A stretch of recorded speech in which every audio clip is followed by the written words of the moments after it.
Poor bride rejected for being paralyzed until a single dad did the unthinkable. She thought this day would mark a beginning, the moment she'd finally feel whole again. Instead, 30 minutes before her vows, the man she loved looked her in the eye and said he couldn't do it. Because she couldn't walk. But fate had other plans, and someone else was about to prove it. The first sound Nathan heard wasn't the church bells or the laughter from the nearby community hall. It was the sobs. Raw, uneven, the kind that break open something inside you even if you don't know why. He froze mid-step, his daughter's small hand warm in his own. "Daddy?" Lily whispered, her blue eyes lifting to his face. "Someone's crying." They were outside St. Andrew's Church in Portland, Maine, a bright spring Saturday late morning. Balloons bobbed on the railings for the children's choir picnic starting in half an hour. Nathan had come early to help set up. He was a single father, 35, worn down but steady, a man who'd built a quiet life after too much loss. He wanted to ignore it. Whatever heartbreak hid behind that corner wasn't his to fix, but the sound didn't stop. It cut through the breeze, through the laughter of children, through everything. "Stay here, sweetheart," he said gently, resting his hand on Lily's head. "I'll be right back." He rounded the corner and stopped. A woman sat alone among scattered white rose petals. She was wearing a wedding gown, ivory lace, delicate sleeves, the kind made for photographs and fairy tales. Her hands trembled on the arms of a sleek wheelchair. Mascara streaked down her cheeks, her lips trembling as she tried and failed to breathe evenly. She looked destroyed. For a moment, Nathan could only stand there, the scene unfolding like a painting he didn't know how to interpret. When her gaze finally lifted, their eyes met, hers wet and shining with disbelief. "Oh," she whispered, embarrassed. "I didn't think anyone would see me out here." Nathan swallowed hard. "Are you okay?" The words felt absurd the second they left his mouth. Of course she wasn't. Her laugh was short and hollow. "I'm wearing a wedding dress, sitting alone in a church garden, and my fiancé just told me he can't marry me because I'm paralyzed. So no, I'm not okay." And in that single moment, Nathan knew.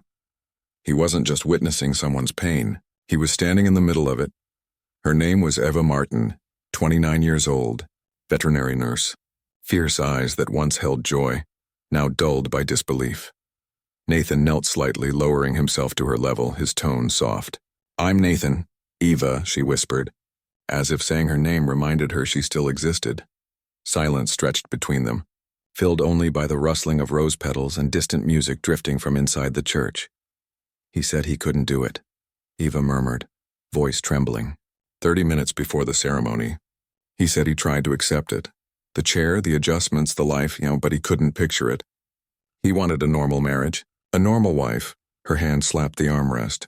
"As if I stopped being me because I can't walk." Nathan's throat tightened. "When did—" 8 months ago. There was an accident at the clinic where I worked. A storage rack collapsed. I was pinned underneath. They said it was a miracle I survived." Her fingers brushed the lace on her dress absent-mindedly. "I spent 6 months in a hospital bed. He was there every day." He held my hand. Said love was stronger than anything. We postponed the wedding. I believed him. Her eyes filled again. But love wasn't stronger than this. Nathan didn't speak. Sometimes silence carried more compassion than any words. She looked up suddenly, eyes sharp. "People will call me brave, pity me. They'll say poor Eva left because she's paralyzed. That's going to be my story now, forever." Nathan shook his head slowly. "No, that's not your story." Her lips trembled. "Then what is it?" "That depends on what you do next." She blinked at him, confused. "Next? You can sit here and let him decide who you are. Or you can decide for yourself." Her voice broke. "How can I decide anything when I can't even stand?" Nathan hesitated, then said quietly, "Standing isn't the only way to rise." And though she didn't believe it yet, something in her expression changed, the faintest flicker of defiance breaking through the wreckage. Lily's small voice interrupted them. "Daddy?" Nathan turned. His daughter stood shyly at the corner, her blonde hair catching sunlight. She held a cupcake in one hand and a paper flower in the other. "Hi," Lily said softly, looking at Eva. "You look like a princess." Eva blinked in surprise. Then, impossibly, she smiled.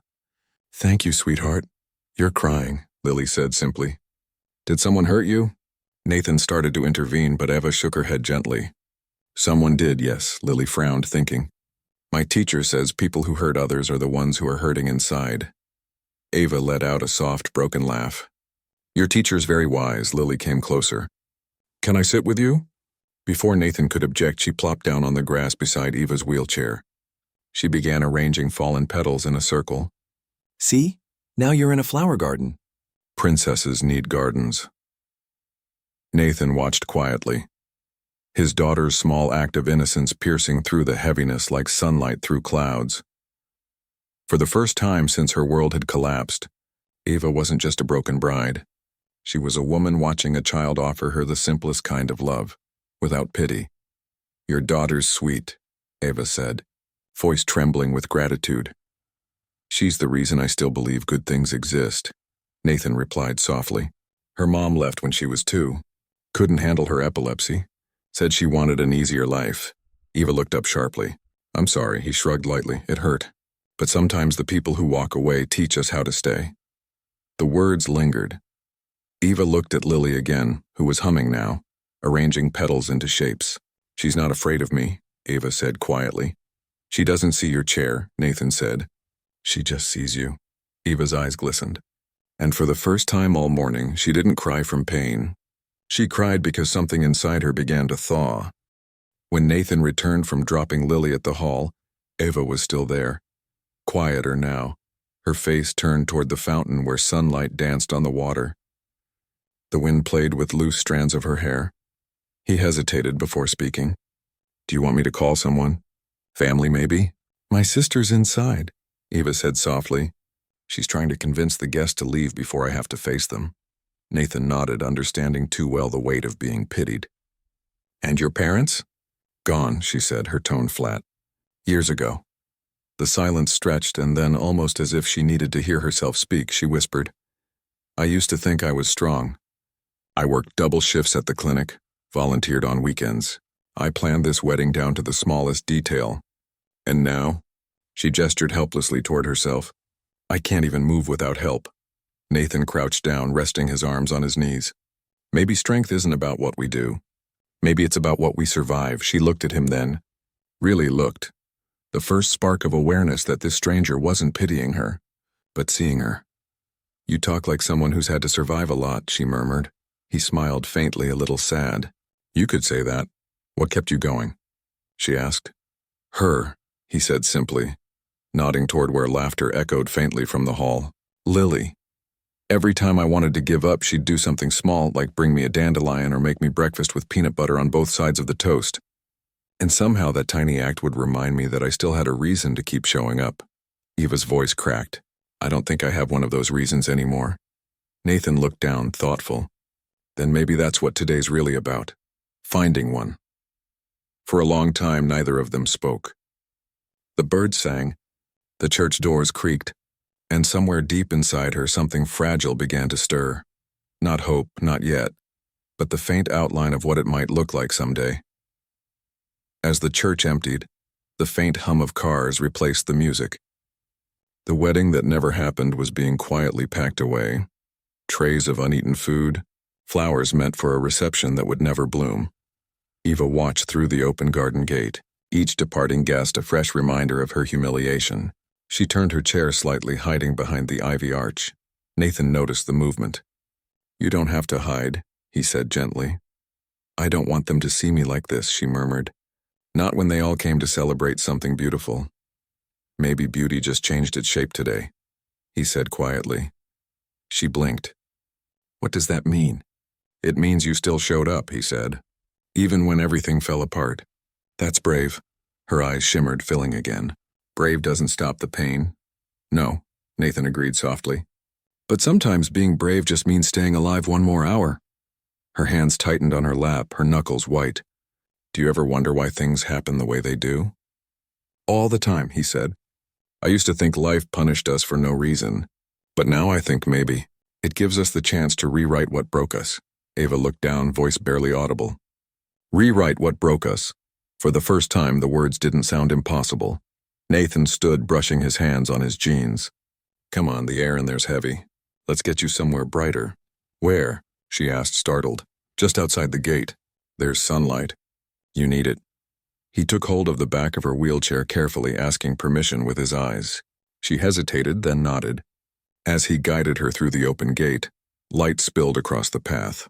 Warm, golden, unapologetically alive, and when it touched her face, she closed her eyes. For a fleeting second, the warmth felt like something close to forgiveness. 2 weeks later, Nathan saw her again. He was carrying a tray of muffins and 2 cups of coffee out of the small cafe on Elm Street when a familiar voice stopped him. "Careful," she said lightly. "That looks like a balancing act." He turned, and there she was, Eva, wearing a light blue sweater, hair loose around her shoulders, sitting by the window in her wheelchair. He blinked. "You look human?" she teased. "I've been practicing," he smiled, setting down the coffee. "You're out."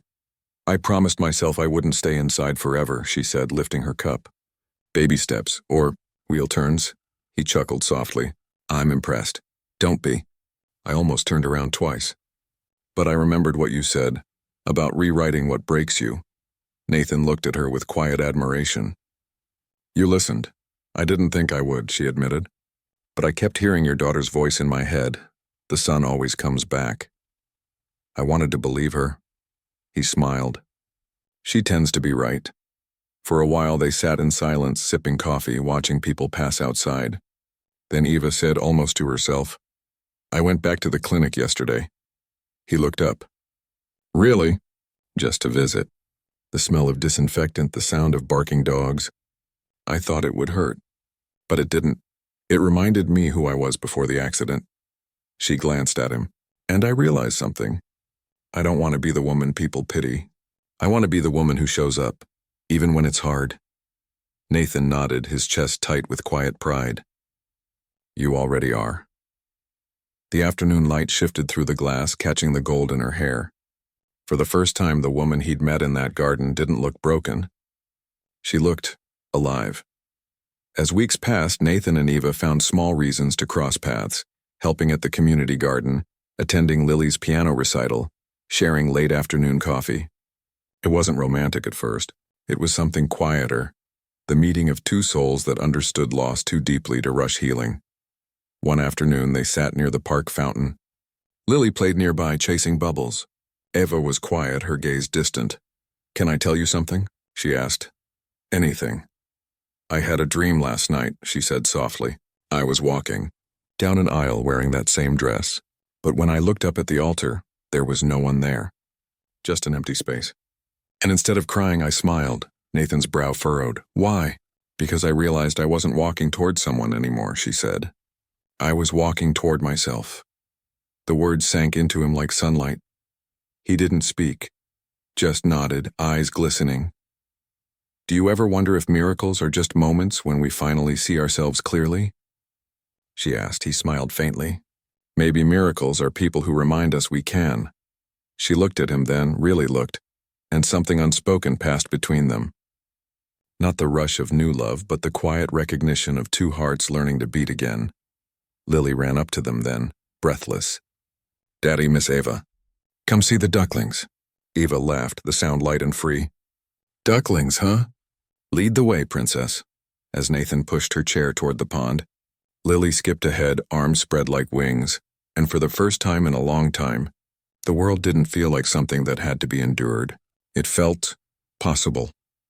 That night, thunder rolled over Portland. Rain drummed against Nathan's windows as he tucked Lily into bed. "Story time?" she whispered. "Tomorrow," he said softly. "It's late." But downstairs his phone buzzed. "Eva." He answered immediately. Her voice shook. "Nathan." "My apartment's flooding. I can't get out. The elevator's dead." He was already grabbing his keys. "I'm coming." The drive was chaos, streets glistening, rain hammering the windshield. By the time he reached her building, power was out. The hallways smelled of damp plaster and fear. "Ava!" he shouted. "Up here." Her voice echoed faintly. He ran, flashlight slicing through the dark. When he reached her door, water was already seeping under it. He pushed it open, and there she was, trapped near the balcony, water lapping at her wheels. Without a word, he waded in, lifted her into his arms. She gasped, not from fear but shock. "Nathan, you'll slip." "I won't," he said, steady. Step by step, he carried her down the stairs, the flashlight flickering. When they reached the lobby, the world outside was a blur of rain and sirens. He set her gently into his truck, soaked to the bone. Her voice trembled. "You came for me," he met her eyes.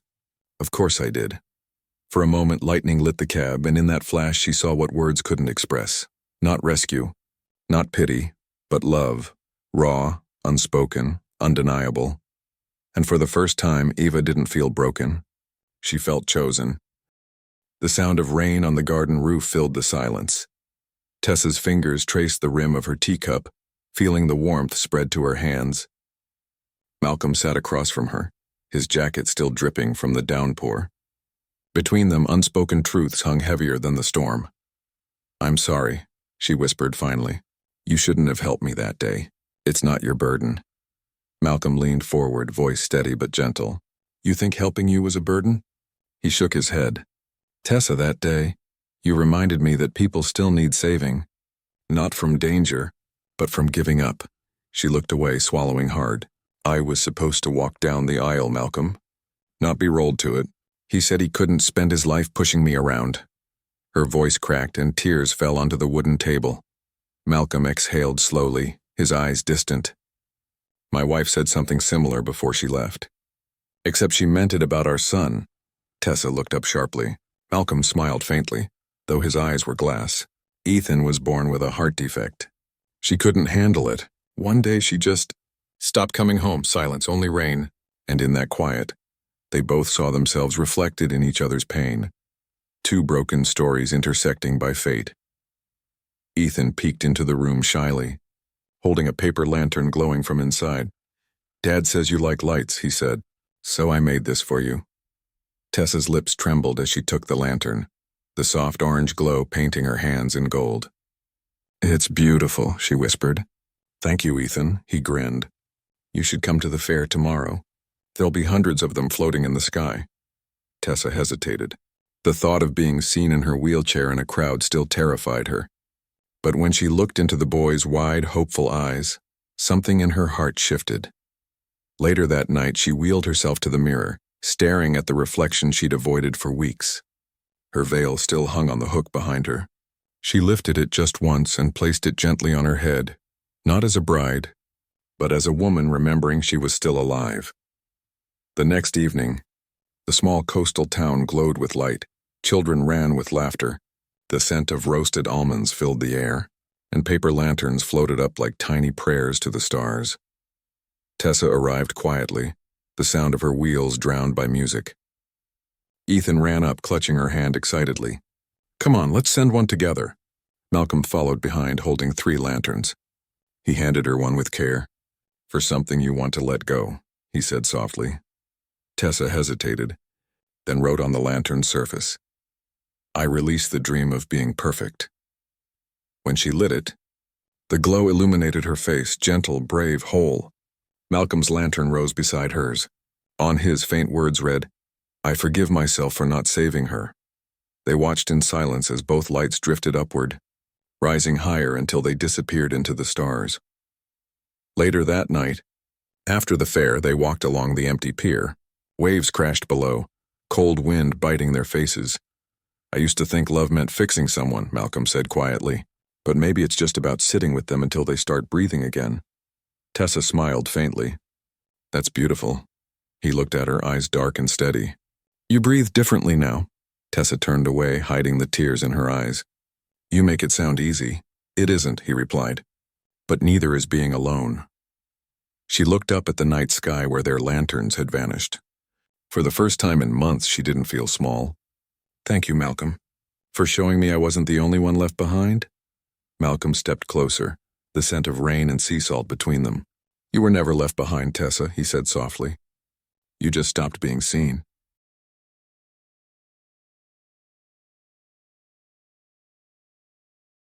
A week later, Tessa wheeled into the town hall for the charity auction. She'd started volunteering at Malcolm's request, helping raise funds for children with disabilities. She didn't expect to see him standing on stage, holding a microphone, hands trembling slightly. "Before we begin," he said, voice echoing, "I want to make an announcement." Tessa froze as he glanced her way. There's someone here who reminded me what real courage looks like. She thought her story ended the day someone walked away, but she didn't see that it was the beginning of something greater. People turned to look at her. Heat rose in her cheeks. Malcolm smiled gently. So tonight I'm auctioning something not for money, but for purpose. He pointed to a white box beside him. Inside it are a set of lightweight adaptive walking braces. Tessa, he said softly, I built these for you. You don't owe me anything, but if you ever want to walk again, not for anyone else but for yourself, I'll be there to hold your hand when you try. The crowd went silent. And then came applause, raw, thunderous, human. Tessa's hands covered her mouth as tears fell freely. The man who once lost faith in people had just given hers back. The hospital corridor was quiet that morning.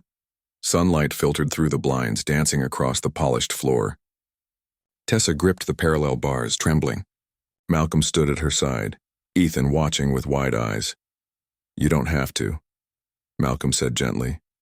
I want to, she whispered. Her arms shook, muscles burning, but her spirit didn't falter. Inch by inch, she pulled herself forward, her braces clicking softly against the floor. And then, for the first time in months, she stood. Not perfectly, not gracefully, but proudly. The world blurred around her. The nurse clapped, Ethan cheered, and Malcolm's eyes glistened with pride. You did it, he murmured. Tessa laughed through tears. No, we did.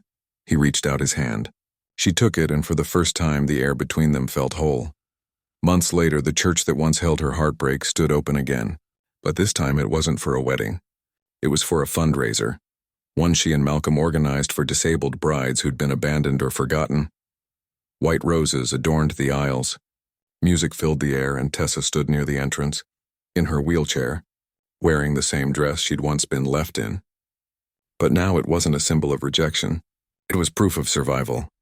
Malcolm approached, dressed in a crisp suit, Ethan tugging at his sleeve. You ready? He asked. She smiled. I've been ready for a while. Together they walked, she rolling forward, he by her side, down the aisle that had once been her greatest sorrow. At the altar she placed a single white rose where her groom once stood. For every woman who thought her story ended here, she said softly, remember, endings are sometimes just pauses before something beautiful begins. Malcolm took her hand.